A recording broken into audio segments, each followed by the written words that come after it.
পারলে আমাদের রাজ্য সমৃদ্ধ হবে, দেশ সমৃদ্ধ হবে।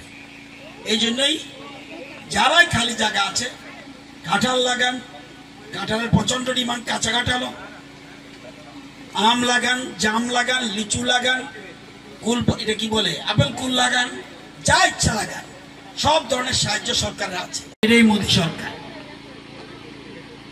অন্ন, বস্ত্র, বাসস্থান, শিক্ষা, পানীয় জল, বিদ্যুৎ, এই যে ইম্পর্টেন্ট, এটা ন্যূনতম মৌলিক চাহিদা সরকার দিচ্ছে।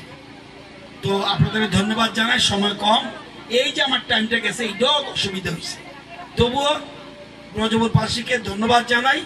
আপনারা আগামী দিনে কোনো একটা জায়গা খালি না রেখে যাতে আগামী দিনে কৃষিতে স্বয়ংভর করতে পারেন, সমৃদ্ধি করতে পারেন।